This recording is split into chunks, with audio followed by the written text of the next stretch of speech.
vamos a iniciar este diálogo con un alto dirigente del Partido de la Liberación Dominicana, y creo que muy a propósito después de la reunión del Comité Político. Claro que sí, vamos a tocar este tema y otros, aprovechando su larga carrera en la vida política y dentro de esta organización. Así es, vamos a recibir a Melanio Paredes. Buenos días y gracias por estar con nosotros. Buenos días a ustedes y gracias por esta oportunidad de compartir temprano con los amigos teleaudientes.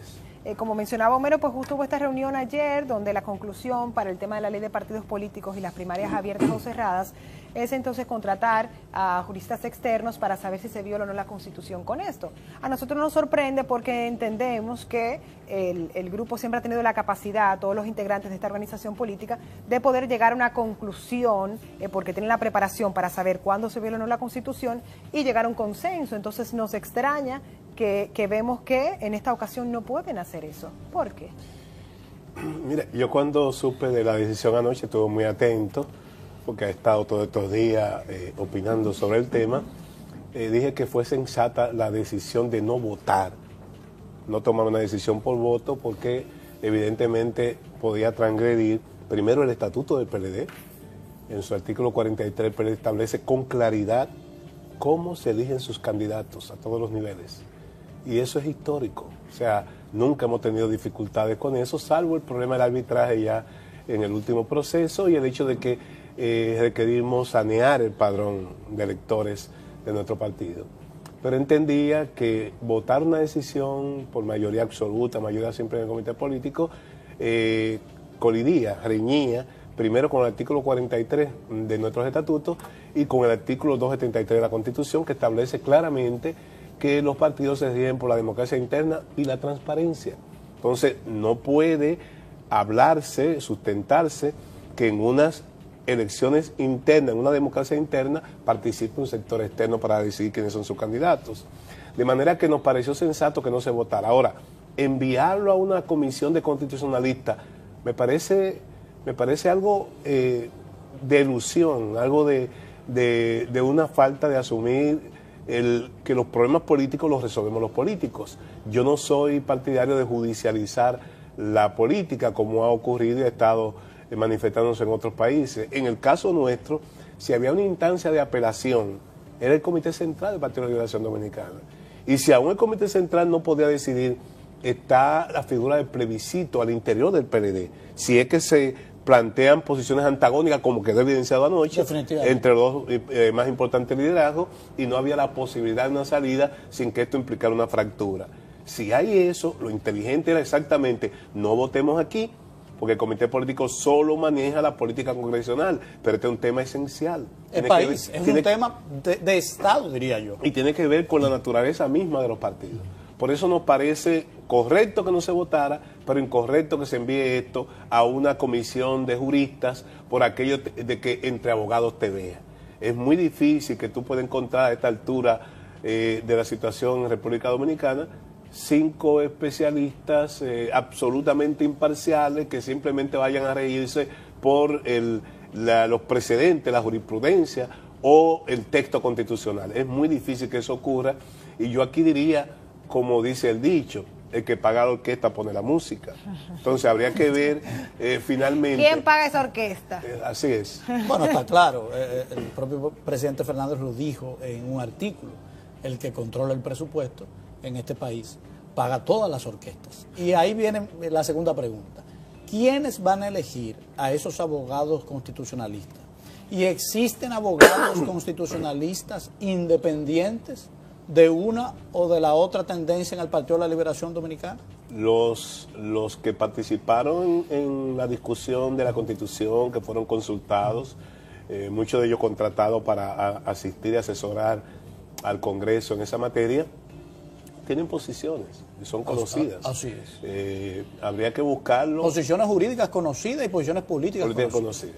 Ayer mismo uno de ellos, que es Eduardo Jorge Prat, su partido, el Partido Revolucionario Dominicano, asumió una posición frente a la Junta Central Electoral en el sentido de elecciones Ese simultáneas. no puede ser porque es parte interesada. Exactamente. Ese se descarta. Entonces, a mí me parece que es... Está complicado buscar. Es como usted dice, está muy complicado buscar a personas que cuenten con la objetividad necesaria para analizar una situación judicial y tomar la decisión en base a las leyes, sino hacia las ciertas inclinaciones políticas que hay en cada ser humano. No hay tal abogado que sea una instancia creíble para todas las partes. Así es. Definitivamente. Y si en definitiva habría que tomar una decisión de corte legal constitucional, está el Tribunal Constitucional. Ahí es que debe ir. ¿Qué es lo que yo planteo? Mira, la propuesta de primarias simultáneas con padrón abierto es tortuosa y de difícil aplicabilidad. En términos políticos hay un frente opositor que tiene capacidad de parar el proyecto en el Congreso porque es una ley orgánica en virtud del artículo 112 de la Constitución. El árbitro que está llamada a ejecutar y a trabajar con estas leyes está en contra. Formalmente lo ha dicho Castaño Payá. Incluso la sentencia de la Suprema Corte de Justicia de 2005 es una iniciativa, una fundación. Él la promovió como abogado, exactamente. Medio PLD en contra. Entonces, nosotros no sabemos por qué hay un empecinamiento en empujar una decisión a todas luces contraria a la lógica política. Y mucho menos ahora que esto se ponga en manos de 5 supuestos expertos constitucionalistas. Que no se listaron además. No se dijo quién lo va a buscar. Yo pienso que el PLD ha perdido su capacidad de toma de decisiones y con esto evidentemente queda una vez más demostrado. No se acude a las instancias y los organismos que debe acudirse y están establecidos en el estatuto y es lamentable porque lo que uno ve a futuro es una organización que pierde credibilidad y pierde fuerza institucional. Y eso es lamentable porque el PLD debe estar presente en todos los poderes públicos con una posición predominante. Y debíamos ser ejemplo de la salvaguarda del régimen democrático en la República Dominicana. Hemos visto que esa situación, esa forma de actuar a la que nos tenía acostumbrado el Partido de Liberación Dominicana ha cambiado mucho en los últimos años, para bien o para mal. Yo entendería que la verdad es que para la organización política es para mal. Entonces, en el caso de las decisiones que vienen de parte del presidente Medina y su grupo, hemos visto también que han sido impuestas cuando entienden que lo correcto es esto o lo que les conviene es esto. ¿Creen que en esta ocasión pueden lograr lo contrario? O sea, ¿pueden lograr que prevalezca lo que entienden es mejor para la organización política y no mejor para un grupo? Yo saludé la decisión porque evidentemente que el presidente Medina tenía la mayoría para imponer eso anoche en el comité político, pero fue tanta la opinión vertida a través de las redes sociales, a través de artículos, lo legal, constitucional, está ahí, demasiado evidente, que parece que hubo cierto pudor en votar lo que no debía decidirse. No, definitivamente hubiese sido. Entonces, yo pienso que por ahí, sin que pensemos que hay ganadores y perdedores, hay una actitud de inteligencia. O sea, evitar un desenlace que indiscutiblemente va a crear serias fracturas en el Partido de Liberación Dominicana. Y yo lo que aspiro es que el presidente Medina, un político fraguado en el trabajo partidario, que conoce las bases de la organización política, pueda repensar esta situación. Porque todos vimos previo a esa reunión una verdadera ofensiva, incluso de voceros que no son los autorizados.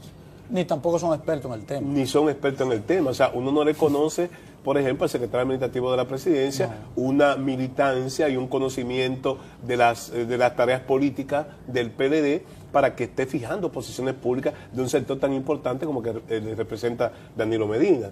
Salvo que uno entienda que él quiso hacerse sentir a través de este vocero. Pero en definitiva, creo que el PLD ha estado tomando el rábano por las hojas. Hemos estado dando señales inequívocas de un deterioro institucional que yo espero que podamos recapacitar a tiempo y retomar el camino correcto. Es peligroso para la democracia nacional porque colapsó el Partido Reformista, colapsó el Partido Revolucionario Dominicano y el PLD es el último de los viejos partidos que queda, porque aunque el PRM es un reciclaje del PRD, es una nueva organización política en formación. Incluso, o sea que el PLD es la última pata de la mesa democrática partidaria de la República Dominicana. Y nos parece a nosotros que sus liderazgos no están conscientes de su responsabilidad, de que descuidar el partido, la estabilidad del partido, significa desestabilizar la gobernabilidad de la nación. ¿Qué hacer? ¿Qué hace un dirigente como Eladio Paredes y otros y las bases del PLD para llamarle la atención a sus líderes que están descarriados? Yo tengo de manera sostenida. ¿Cómo le da Pau Pau? Correcto. Sí, están descargados. 5 minutos contra la pared. Desde la primera posposición de nuestro Congreso, que se sucedían como un reloj suizo, cada 4 años primero y cada 5 años después, el último que se hizo a tiempo fue el 6º Congreso en el año 2005. Yo tengo 10 años, 12 años, sistemáticamente demandando que retomemos la legalidad del partido, que retomemos su institucionalidad, que promovamos la renovación periódica de la dirigencia, que volvamos al partido de organismos, porque esta personificación, estos egos exacerbados, históricamente han hundido al país. Y el partido, como lo fundó Juan Bosch, estaba llamado a ser la negación de esa historia pasada, en que los personalismos sustituían el peso de las instituciones. Entonces, hemos dicho eso, y en este momento, un grupo de compañeros y ciudadanos de otro partido hemos estado militando. Hace un año formamos el Espacio Ciudadano Más Democracia, y desde allí comenzamos a empujar la necesidad de una reforma necesaria al régimen político democrático del país, porque entendíamos que las élites no estaban en eso, y no lo quieren. Yo les voy a señalar a ustedes lo siguiente, en el fondo con un debate de un tema que yo no le veo la trascendencia, porque tú... Estamos totalmente de acuerdo. Primero, de hecho, es un debate falso, porque solo hay una opción. La otra es artificial. Es artificial. O sea, usted se somete a un debate de una parte y luego se somete al debate del todo. Usted primero participa en una elección, en unas elecciones internas en su partido, y luego usted es presentado al electorado. Hay democracia, si se cumplen los estatutos y se cumple lo que siempre ha hecho el Partido de Liberación Dominicana. Y todo aquel que quiera votar tiene la opción de inscribirse en la organización de su preferencia. Perfectamente. Nadie se le limita. Nadie se le limita. Entonces, ¿por qué este debate? Yo creo que se esconde en el fondo una actitud frente a lo que es un proyecto que ha avanzado como nunca antes, después de 17 años, que es la reforma a la ley electoral y al régimen de partido, porque ahí se plantea la renovación periódica de las directivas partidarias. Y eso es letal. Estoy de acuerdo contigo. Hay algunos ahí que no quieren despegarse de esa posición, porque si consultan a las bases no se sacan un voto. Así es. Y en segundo lugar, lo que es más grave, escuché a Rosario Espinal decir algo que tú sostenió, Mero, y es que el PLD es el último partido estructurado que tenemos en el país, eso es verdad. con su padrón electoral, con estructura, con presencia. Es el último que queda en los 50 años de democracia electoral que tenemos desde el 66 hasta el año pasado, digamos ya 51 este año. Pero al mismo tiempo también hay un problema serio. Decía Rosario en un evento que organizamos en la UNFU con la participación de politólogos, que aquí se crea una casta de empresarios políticos, y cada político que se engancha, cada empresario que se engancha político con una candidatura a regidor, a alcalde, a diputado, a senador, todavía no se han atrevido a la presidencia y vicepresidencia de la República, y hay políticos profesionales, pero ya están cerca. Cada persona que se engancha en el tren de las candidaturas políticas genera un proyecto económico, y ahí viene el tema de la corrupción económica y la corrupción electoral. Y hemos tenido un ejemplo paradigmático. Pero no me dejes la inversa, Melanio, para ser justos. Hay empresarios que se enganchan a políticos con ese propósito, pero hay políticos que se han enganchado desde la política a empresarios con también un proyecto de hegemonía económica. Es de doble vía, y es buena tu precisión. Sí. ¿Y qué significa eso? Que el tema fundamental que debía asumir esa ley de partidaria electoral, que es ponerle un torniquete al financiamiento ilimitado y dudoso de las campañas electorales, le han dado de lado. Ese es el tema a discutir. Lorena y yo venimos insistiendo en que eso es lo único que deberíamos discutir. Incluso, ¿qué decidió mi partido en la reunión anterior del comité político? Dejar las cosas como están, es decir, dejar que el 80-20 entre los partidos mayoritarios y el 20 para los minoritarios, y respecto a los topes de financiamiento privado, que es lo que hay que ponerle control y pedir rendición de cuentas en financiamiento público, lo dejaron para negociar. Sí, no, y por eso yo cuando hablábamos hace un rato sobre el tema de las primarias abiertas o cerradas, yo insistía, es verdad, está muy bien, que es un punto importante porque habla sobre los mismos estatutos que hay internamente en los partidos, la forma en la que se organizan, la sanidad de los mismos. Pero es el presupuesto que se utiliza en las campañas políticas, esos montos, lo que definen realmente si hay un ambiente democrático o no dentro de las organizaciones y hacia afuera. Entonces, ese es el tema que deberíamos estar discutiendo y no me gusta que me mareen. A mí eso me molesta. Muy bien, incluso yo oigo a jóvenes del partido que se montan en la facilidad del poder, decir que los que nos oponemos al padrón abierto no somos democráticos, que yo que he estado demandando más democracia no estoy en la práctica actuando en esa dirección, porque el padrón abierto es más democracia, bajo el esquema de un modelo clientelar. En que el dinero y el poder lo deciden todo. ¿Quién te dijo a ti? Lo que sería el clientelismo a nivel partidario se elevaría la de potencia a nivel abierto. Sí, porque tendrías fértil un terreno de personas sin apego emocional a las organizaciones que venderían mercenarios. Comenzarían a cazar. Ejércitos del voto. Como se colocan jóvenes en los procesos electorales últimos, cuando está terminando el proceso de votación, se colocan en la esquina cotizando su voto. Imagínate tú que eso se haga en unas primarias abiertas, que además, en las condiciones que están planteadas, serían unas elecciones adelantadas. ¿Por qué inventar las ruedas? Si chequeamos las democracias del mundo funcionales, por Dios, así es. Todos los partidos eligen a sus candidatos. El sistema democrático funciona y funcionará así. Unos partidos eligen a sus representantes y el electorado en general espera esa elección y luego en la nacional decide cuál es la mejor. ¿Por qué inventar las ruedas? Porque yo no quiero decidir cuál va a ser el candidato del PLD. Así es. Ni del PRM, así es. Ni del Reformista. Ahora yo quiero decir quién va a ser el presidente de la República, claro, quién va a ser el alcalde, mi diputado. Y la posibilidad de que el elector escoja entre partidos diferenciados, claro, el que le guste, con una posición ideológica, con una plataforma programática y que tiene un listado de miembros y afiliados que son la cara en la sociedad. Claro. Porque cuando un militante de un partido va a buscar el voto, tú ves cuál es el comportamiento en la localidad de ese que va a buscar el voto, claro, si es una persona idónea, si él canaliza las expectativas de la población, pero si todo es igual y todos somos iguales y todos podemos decidir, entonces la anarquía. No, y al final se supone que para eso yo me hago militante en una organización política, para poder crear carrera política, pero sobre todo para poder ejercer mi derecho dentro de esa organización. Si al final yo que estoy afuera, porque las personas defienden eso, no, los que están afuera tienen derecho también. Primero, si no me he inscrito es porque, ¿verdad? No debería tener derecho y no me interesa. Número dos, si finalmente esa organización política escogió un candidato que no era mi preferido, significa que esa es la organización política en la que yo debo votar, voto por otra. No, pero entonces quieren incluirnos a todos para poder manejar la población y así tener más votos a su favor. Pero entonces hay un contrasentido, no porque bien. yo pongo este ejemplo. Pongamos que aprobemos las primarias simultáneas y el padrón abierto. Todos los partidos a la misma hora a hacer sus primarias. Y yo soy un votante que no pertenece a ningún partido. Tengo que elegir en cuál voy a votar. Entonces yo digo, ¿para qué aprobar eso si va a ser lo mismo? Si yo opto por un partido, quiere decir que en el régimen de padrón cerrado, yo tengo que hacer lo mismo. Si quiero participar, digo, ¿cuál partido me gusta? Voy y me inscribo. Además, señores, es como tener dos elecciones entonces. Sí, algo absurdo. O sea, lo que significaría a nivel de presupuesto para la Junta Central Electoral y para las distintas organizaciones políticas es como tener dos elecciones. Es un debate innecesario y me inscribo en la tesis de que es una manera de evadir la discusión de fondo. Porque vamos a estar claros, yo le digo a la gente, todos esos miembros del comité político, de la dirigencia del PLD, en este caso hablamos del PLD, no son tontos. Son personas inteligentes que saben lo que estamos nosotros discutiendo más que nosotros.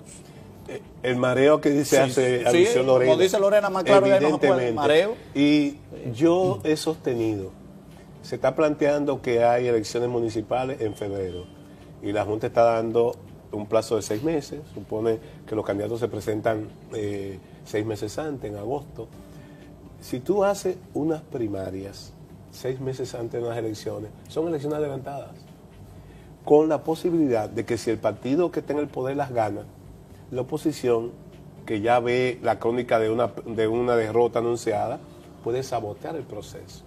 Pero si el partido que está en el poder las perdiera, se pueden desatar los demonios del clientelismo y el uso de recursos para modificar en 3 meses lo que aconteció en esas elecciones adelantadas. Tienes razón. O sea, es evidente, es un factor de inestabilidad porque es una especie de referéndum previo y el que gane ahí dice, no, pero ya yo tengo la elección segura. ¿Tú entiendes? Pero el votante puede cambiar. O sea, es delicado. Claro, es delicado. Están jugando con fuego. Por eso yo insisto, esto no es más que un elemento para desviar el apoyo. Y yo no quisiera que lo que se busque es que nos quedemos sin ley electoral y sin ley de partido. Eso es lo que están apostando. Porque si vamos a eso, señores, los trailers que vimos en el año 2015, 2016, serán pequeños para lo que pueda ocurrir al 2020. No hay en este partido la consistencia institucional, el propio partido de gobierno. Evidentemente hay posiciones antagónicas, lamentables, y tenemos necesariamente que tener reglas de juego claras y un árbitro incuestionable, que ya lo ponen en una situación difícil cuando él dice, ¿y cómo yo puedo organizar en un mismo año prácticamente 2 elecciones? Claro. Y los recursos que requeriría para esto. Y yo creo que esto no contribuye a fortalecer nuestra democracia. Señores, estamos en el vórtice del huracán. Hay una situación de corrupción de toda la región que sacudió los partidos. Y yo no entiendo cómo el liderazgo nuestro y golpeó la República Dominicana. No entienden eso. Sí. El tema de la transparencia. ¿Cómo tú crees que tú puedes recibir recursos ilimitados del sector privado o gobiernos extranjeros sin que tú lo puedas transparentar? Cuando el artículo 216 de la Constitución dice claro que los partidos funcionan y se organizan en base a 2 principios, la democracia interna y la transparencia. La transparencia es un valor universal ya. No hay nada bajo el cielo que se pueda hacer oculto, y mucho menos en materia política. Entonces tenemos que tomar conciencia de que la transparencia tiene que ser un valor insoslayable si queremos recuperar la credibilidad de la población en los partidos y en la política. Bueno, ahí estamos ahí en una especie de encrucijada que creíamos todos que este lunes nos íbamos a despertar con ese tema resuelto y fue postergado sin fecha, algo muy lamentable. Vamos a hablar un poco de la política nacional. Hemos visto que la segunda administración del presidente Danilo Medina no ha marchado con la suerte de su primera administración. O sea, lo que antes se le salía bien, ahora no sale del todo bien. Y hemos visto un descuido sobre los grandes temas nacionales. Estamos todos enfrascados en la discusión del tema de la pequeña política, y la gran política, que es el destino de la nación, está como dejada de lado. Temas, por ejemplo, ¿qué hacer con el sector salud? O sea, ¿tú crees que tu partido y el gobierno presente debería concentrarse más en administrar el país que en dirigir el partido? Yo pienso que el presupuesto que se ha presentado, con la aprehensión de que sigue manteniendo un déficit importante en términos de la relación ingresos-egresos, pero plantea una directriz que me parece correcta. Hay un aumento a la inversión en el presupuesto del sector salud. Se plantea la terminación de los hospitales, que es un dolor de cabeza para el gobierno en los últimos años. La propia ISOE, que es la institución que está llamada a terminar unos 40, 50 hospitales. Y que lamentablemente no la han eliminado, que yo no entiendo por qué existe. Así hay un problema de duplicidad institucional que tiene que eliminarse. Y muchas otras. Exactamente. Sí. Pero bueno, están identificados los recursos para terminar los hospitales. Hay un tema preocupante que es el de la educación. Yo tengo serios apremios, cuestionamientos sobre la conducción última que hemos tenido del tema educativo. Hay convocado para el día 6 la Comisión General de Pacto Educativo, y allí, yo soy parte de ese foro, manifestaré mis puntos de vista. Este año escolar se ha perdido una gran cantidad de días de docencia por un problema gerencial que se tomó en un mal momento. O sea, yo he apoyado el saneamiento de la nómina. Es una afrenta al sacrificio que hace la población y el gobierno para invertir en educación y que hayan personas que puedan cobrar sin trabajar. Pero esto hay que manejarlo con inteligencia. Pero ¿tú crees que hay maestros que cobran sin trabajar? Sí. Porque tú tienes una experiencia doble, ministro de Educación y dirigente magisterial, entonces tú lo sabes. Es una nómina supernumeraria, la más grande de institución alguna del país. Y la rotación de empleados es alta, pero también la posibilidad de que empleados por determinadas razones de salud, de viaje, contingencia, salgan del sistema.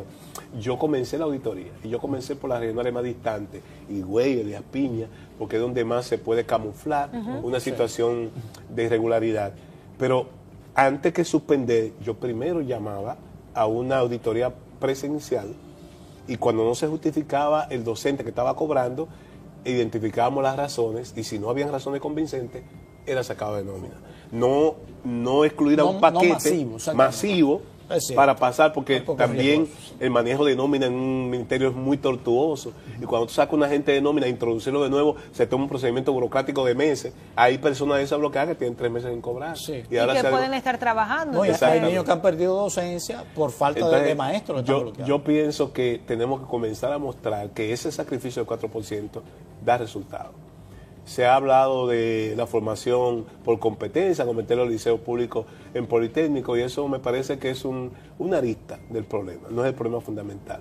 La educación tiene que centrarse en que se le oferte a los niños y jóvenes una oportunidad que durante su escolaridad descubran sus talentos, que aprendan a convivir mediante un sistema de valores que tenemos que inculcar en la escuela conjuntamente con el hogar, y que puedan, que es la última parte que estaba asumiendo el ministro, que puedan ofrecerse oportunidades para desarrollar habilidades y competencias que lo puedan integrar o incorporar como proyecto de vida. Entonces es la fase final ya del bachillerato, a lo largo de la escolaridad, pero ya que al final puedan salir quizás con algunas competencias u oficios que puedan incorporarse al mundo productivo. Ahora, para tú convertir como Alemania una gran cantera de técnicos medios, tú tienes que tener una economía que responda con empleo a esa demanda. Sí. Señores, la gente nosotros conocemos aquí. se graduó y se queda. Yo en estos días conversaba en dirigencia de un familiar que con especialidad que quiere insertarse en salud pública, que hay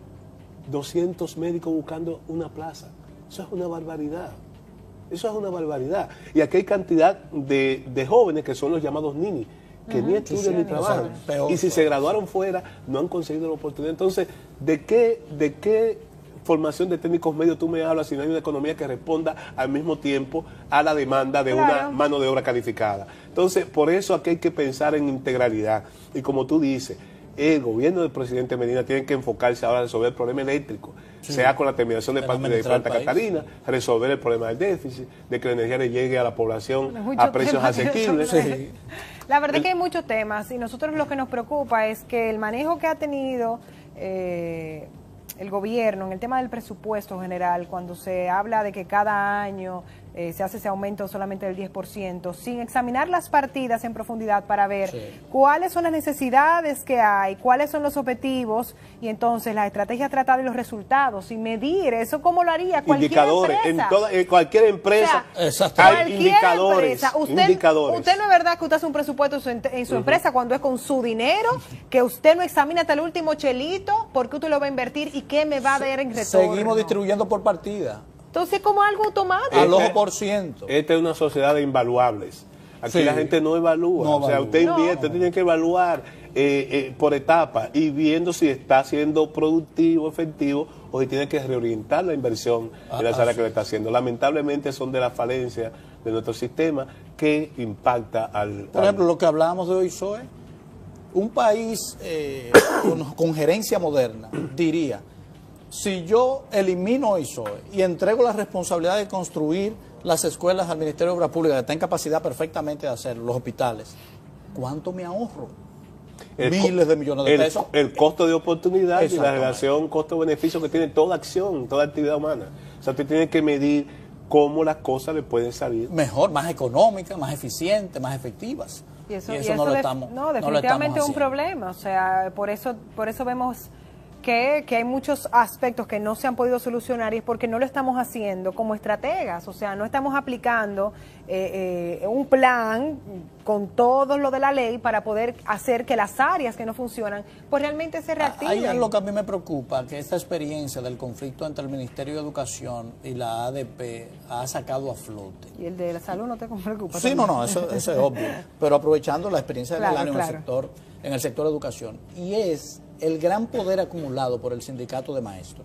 Todo el mundo sabe que el techo de la calidad de la educación llega hasta la calidad de los maestros. Lo determinante para educar bien es el maestro. Y por mediciones sabemos que nuestro cuerpo magisterial presenta grandes debilidades. Pero ¿qué pasa? El poder que como sindicato ha acumulado la ADP lo hace inamovible. Cualquier decisión inteligente, por ejemplo, yo contrataría profesionales, ingenieros que están sin trabajar, para formarlos como maestros. Biólogos, médicos, para formarlos como maestros en botánica. O sea, gente con una formación extraordinaria en otras disciplinas que puedan ir a formar a nuestros niños de una manera elevada. Pero con la ADP tan poderosa eso no se puede. ¿Qué vamos a hacer con eso? Con respecto a esto, yo siempre hago la referencia, en un momento dado, cuando el boom del telemarketing y la venta de productos vía electrónica, uno de los ejecutivos de high-tech en Silicon Valley decía que en el buen capitalismo, para vender un producto hay que tener el producto. Entonces yo digo que para ser un buen profesor de física hay que saber física. Correcto. Para ser un buen profesor de matemática tienes que tener dominio de la matemática. Y esa parte que tú dices se ha estado haciendo, por lo que llaman la habilitación profesional. Okay. Se ha estado incorporando personas de diferentes áreas con conocimientos en ciencias básicas o en matemáticas, y ya lo de la pedagogía es un entrenamiento. O sea, cómo tú administrar el conocimiento, transmitir o interaccionar con tus alumnos y convertirte en un facilitador, y es un problema de la pedagogía y la didáctica. Eso sí se estudia como método. Pero los otros tienen que tener conocimiento básico para enseñar química, física, biología, etcétera. Escuché en un comentario ayer que hay que mandar 10.000 maestros fuera. No, señores, es que estamos de espalda a la tecnología. Tú no tienes que llevar al grueso de la gente al conocimiento, tú lo que tienes que traer el conocimiento donde está el grueso de la gente. Con un clic tienen acceso, ¿verdad? No solo que tiene con un clic, sino mejor vamos a traer a profesores que formen aquí. ¿Qué es lo que yo contrataría profesores, que lo hay, inclusive en condición pasiva, en Canadá, en España, y lo traigo a asesorar a las escuelas de pedagogía de la la orquesta sinfónica. Exactamente. El programa de traer músicos de orquesta elevó la calidad de los músicos nacionales y tenemos una estrella de orquesta. Y se hicieron casi dominicanos, prácticamente dominicanos. Es lo mismo que hay que hacer con matemáticos, físicos, químicos que andan por ahí, por Holanda. Europa tiene una cantidad de gente que están ya en condición pasiva, que hasta por venir a beneficiarse del calorcito del Caribe, vienen con entusiasmo a hacerlo. De manera que por ahí es el camino. Y naturalmente la educación, la búsqueda de calidad de la educación no es una panacea, es una prueba, ensayo, error, hay que ir viendo cuáles son las posibilidades, correcto, y no vivir de espalda a los cambios que se van operando en el mundo. No podemos pensar en darle respuestas nuevas a problemas viejos con métodos viejos. Así es. Tú tienes que buscarle respuestas nuevas a los problemas nuevos con nuevas estrategias. Hay que desaprender para poder aprender de nuevo y entonces poder buscar el éxito. Yo creo que eso aplica, yo creo que a todas las áreas. A todas las áreas, pero particularmente en educación. Sí, deberíamos desaprender para aprender, porque nos hemos dado cuenta que el camino que hemos tomado no nos ha llevado hacia una buena dirección. Así entonces es hora de desmontar todos esos conceptos y montarnos en uno que nos lleve al desarrollo. Yo leí una frase que me ha dejado alucinando. Enseñar menos para aprender más. Exactamente. Porque a veces queremos abarcar que ya demasiado y te abruma y no aprendes nada. Exactamente. Es como qué modelos están ensayando en Finlandia, por ejemplo, que es líder en el ranking de PISA, el estudio por proyecto. Ponen a los muchachos a trabajar con proyectos. La disciplina no se ven como compartimentos estancos y nos llevan 6 profesores de diferentes disciplinas interdisciplinarias. Claro. Y los muchachos entonces estudian en su contexto. Y para terminar con el tema de los maestros, ciertamente el poder magisterial ha sido un tapón, para decirlo en buen dominicano, no solamente aquí, en muchos países, incluso en México, que estaba la famosa Esther Gordillo, jefe de la maestra. Está presa. Exactamente. Entonces, ¿cuál fue mi modalidad? Y yo, que tuve en un momento dado el sombrero del sindicato y el sombrero de ministro, yo llamé al sindicato. Dije, mis reacciones se van a orientar con usted en función de que yo doy, pero yo espero recibir. Yo necesito 1.000 horas de docencia al año, medida. Yo contraté a Gallup en el 2000. Contratamos a Gallup para que diera, porque ellos habían hecho un estudio en que apenas se daban 2.5 horas diarias. 2 horas 57 minutos. En el 2010 yo lo hice y elevamos eso a lo que tenía que ser. Pero yo entregué ese año 104 millones de pesos en incentivo por cumplimiento y por desempeño. ¿Qué es lo que está en juego ahora? Y no sale a relucir con el tema de las cancelaciones. El ministro tiene que hacer este año de evaluación de desempeño. Ajá. De evaluación de desempeño tiene un plus en el salario. O sea, tiene creo que un 30% si tú tienes excelente. Entonces, tiene una implicación económica. El sindicato se resiste a que le evalúen y le puedan bajar los plus que tienen. Hay que buscar el mecanismo de que efectivamente esa evaluación por desempeño sea progresiva y tenga sus consecuencias a favor o en contra. Es un tema fundamental. Ahora, cuando tú le dices a un maestro, mira, yo te voy a garantizar que tu escuela esté habituallada, que tenga los recursos materiales, que tú no puedas alegar que no tiene la asistencia del ministerio, pero tú me vas a cumplir este horario, tú me vas a cumplir tales porcentajes del currículum, y entonces en función de eso yo te recompenso, aparte de un salario base. Ese es el camino. Yo estoy de acuerdo. Ese es el camino, o sea, premiar por el desempeño de la persona, pero también castigar por un mal desempeño. Excelente. Pues muchísimas gracias por estar con nosotros. A ustedes. Seguimos con más.